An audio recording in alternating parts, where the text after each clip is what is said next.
Welcome to KDC on the Move. My name is Barry Frazier and I'm your host. My producer decided today to challenge me to talk about why KDC on the Move. Shout out to Schiller Productions. Make sure you give them a shout out if you need any type of media things in your company. I wanted you to fully understand that, first of all, I want to project from a faith perspective that I am a man of God. That is the most important thing to me. I am a kingdom citizen. I'm not a religious man. I don't like religious rituals, but I am a son of God. Family, I take to heart being a father. I think that's the thing that I enjoy most in life, is fathering my children, and as well as being a husband to my wife. Fellowship, like I said, that's one of the ones I struggle with because, when it comes to people, I have a big sense of distrust, and it's not necessarily something that, is easily overcome because of where I grew up, but God's working on me with that. And I want to be honest with you because one of the things that, God is inspiring me to do through this podcast is to expose my character and be honest about who I am and my personal struggles. You need to understand that you too can do that as well. As far as finances, I love entrepreneurship. I love business. I love finding creative ways to make money. I love trying to help people find their purpose in life. I love to try to help people become the best person they can be and being able to say, you know what, I was a part of that. Look at them, they're doing well.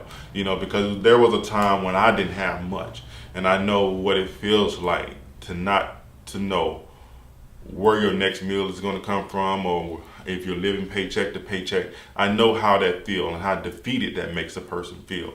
But since I entered the kingdom of God, I don't have those struggles anymore, and I want to share my testimony and my story and my struggles of growth with you, so that you can understand that you're not alone in understanding your financial situation.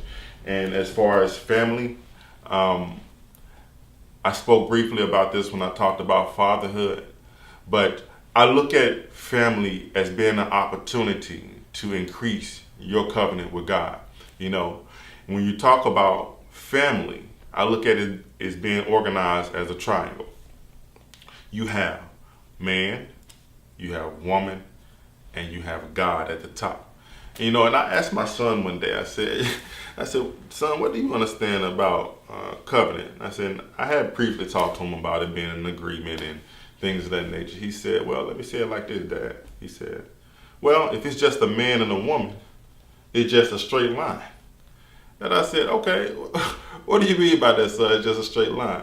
He said, it's just a straight line. He said, but when God is in it, it's a triangle. You complete the angle. I said, okay, you're right about that. Covenants, are organized in threes. The world organized in threes. And he basically was saying that whenever it's just a man and woman, that you don't have an entity, a Godhead, a king to bounce your problems off of, as well as your successes. So he fully understands what covenant means. So I take family very seriously because I believe that in the middle of the triangle is your children. And one day you're going to have to open up the angle of that triangle and let them out and understand that they are an expansion of the kingdom of God once you have to let them leave your kingdom. So I take all these things to heart. And like I said, the 5 tenets of KDC on the Move being faith, fatherhood, family, fellowship, and finance, we're going to be addressing those concerns from a very, very raw perspective, and make sure that you have permission if you're under the age of 16 to watch this podcast. Kings create kings.